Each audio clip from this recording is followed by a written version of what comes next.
Horford has joined us. We've given him the big chair. You didn't see this, but Derek came by a little while ago, and we put him in this tiny little chair.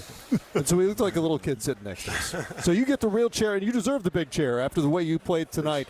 I know it's one game. I know you got to win 4 to win the championship. But for someone who waited as long as you have to reach the finals, what does it mean to have had this fourth quarter and played as well as you did? It means a lot. This was a hard-fought game. They're a really good team. The biggest thing for us was just to really stay with it. They were playing at such a high level, and we just stayed with it and found a way to get it done. First of all, Matt, the way he plays, you need to address him in his native tongue. Hola, Padrino. I love the way you played tonight, sir. Gracias. Al, it's your first time here. I don't want to use the word butterflies, but you listen, you've almost been here many times. Your first time here. Were you anxious? Could you sleep? I mean, how'd you feel coming to this game? I mean, because you played like, hey, I've been trying to get here so long, and if I do get here, watch what happens. That's how you played today. That's what it is. It's one of these things that I've been waiting for this moment, and I know it's different, but I mean I played in a similar stage in college. You know what I mean? And those type of games, I just felt comfortable out here, and I wanted to project that to the group. I wanted to make sure that our guys came out here, played free, understand that this is just a game, and just go out there and have fun. Al, during this playoff run, you guys have really shown a lot of grit and toughness. You had a tough series, Milwaukee, the last one against Miami. When Golden State goes on that run in the third quarter, what's going through your mind collectively as you guys are preparing for the fourth quarter in this incredible run? Are you guys discouraged? You keeping your composure? I know you speak up a lot of times in the huddle. Just take us through that period between the third and fourth quarter. What was going on? Yeah, Marcus Smart just told us, hey, stay with it, continue to fight. Let's just go out there and play. Don't get rattled too much. And Jaylen Brown to start the fourth had a couple big buckets. He finds Rob for a dunk there. I feel like that just got us going. And our guys just kept fighting, and we just kept talking about it. Hey, let's just stay the course, keep going. That's what we did. Al, I've been watching this journey for a long time. So I pick up games back in Michigan State, me covering the Atlanta Hawks. Just talked about this journey for you. And then also that Steph come out in that first quarter.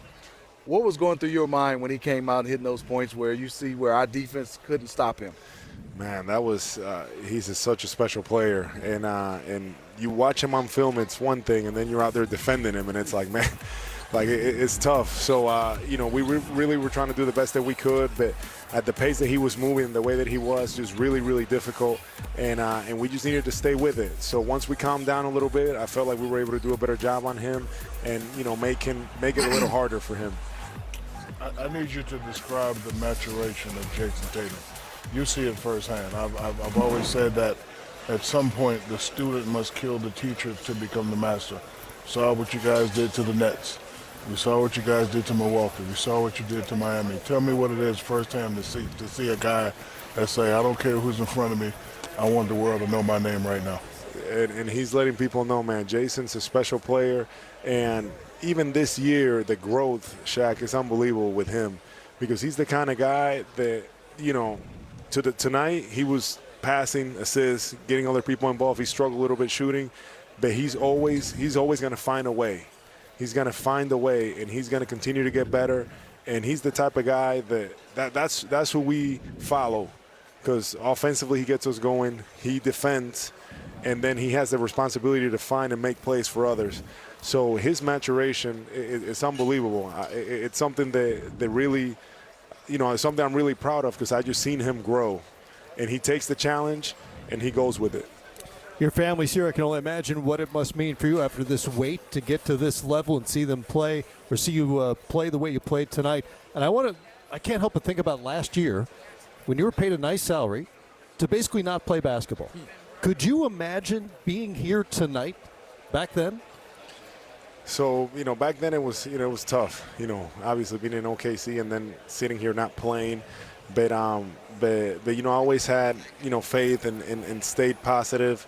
And I knew that God was going to give me these opportunities. And when the Celtic trade happened, it was something that I was grateful for. And right away I told Jason, I said, hey, I can't wait for us to be in those positions, to in conference finals, NBA finals, because I believe that much in the group and I believe that much in him.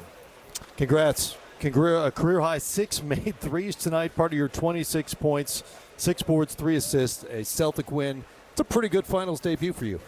Yeah, I'll take it. Let me ask you this. After you hit all those threes, is it true or not tomorr's your birthday? It is. Happy birthday. Appreciate it. Happy birthday. Appreciate it. 35, Gave yourself the gift. 36. 36. He was 28 tonight. Gave yourself Happy the gift. birthday. Congratulations, Al Gracias, amigo. Horford. Gracias. I'll see Huge you in night. Casa de Te esperamos Campo. allá. Para celebrar en Casa de Campo. Most of those were not words. I know that. Congrats. Thanks for stopping by. Thank you. Al Horford Birthday. with us after a huge night, this turnaround win for the Celtics. Let's get out to 3D, who is, again, overlooking Thrive City outside Chase Center. And Dennis, based on what we saw tonight, what are the tweaks for Golden State between now and Sunday? Well, I look for Steve Kerr and his coaching staff to look at the tape and say, guys, there was no resistance in that fourth quarter. The Celtics were able to break down the Warriors' defense and draw and kick. Smitty and Grant, you know this, the old draw and kick game versus when I played with Shaq, we went inside out.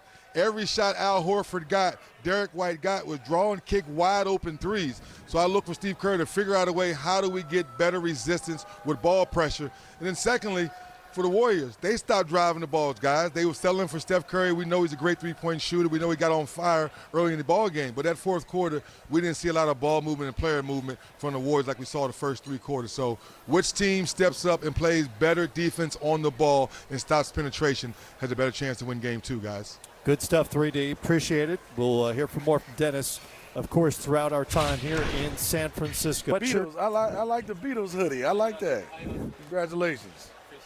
How's it going, Derek? We'll get you hooked up here. Good game. What's up, man? Congrats.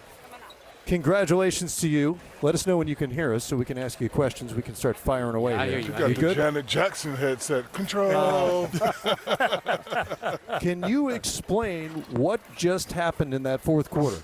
I mean, we just got some stops. That third quarter, they kind of did whatever they want. So, buckled down, got some stops, got on transition, moved the ball, and good things happened for us. And was something said between quarters? I mean, you looked like a different team all of a sudden. Yeah, we knew they were going to make runs, but we just got to stick together, stay with it, know that we're going to make a run right back. And I think we started the fourth quarter off really well, and that was big for us. Be honest. After the win in Miami, you're going to the finals. What's the mindset of the team? What are you thinking? How are you acting? How's practice? What are you guys talking about? And don't give me no corporate answer because we all been there. I want to know the truth, especially for a young team with no experience. Yeah, we celebrated at that moment. Flew back to Boston that night. Kind of had an off day, relax, get our bodies right, and then fly back this long flight to Cali. But just a lot of film, not much court time, but just film. And kind of got a little surprised by their speed and their pace, but did a good job of answering back. Derek, Go ahead, Grant. I'm sorry, Derek. We talk about your team and certainly Ime Udoka. It seems like he's always composed, never gets rattled. In these moments, that third quarter, they made a beautiful run. What does he say to keep you guys upbeat, or do you guys sort of police each other or is that just a resiliency that this group has? But I'm just curious, Udoka, how he approaches you guys in game and manages a beautiful run that they had in the third quarter. Yeah, I think it's a little bit of both. Al does a great job just keeping us locked in. Smart says what he says, and then Coach comes in and kind of just settles us down and tells us, we just got to lock up, we got to lock in. They were a little too comfortable there in the third quarter, and he just kind of let us know that, and we responded well. Derek, was there any adjustment? You talk about lockup. It seems like in the first half, y'all were a little bit more in drop coverage in the pick and roll. It seems like y'all started to push up, and then on a one-on-one individually, it seemed like y'all closed the gap and got more confidence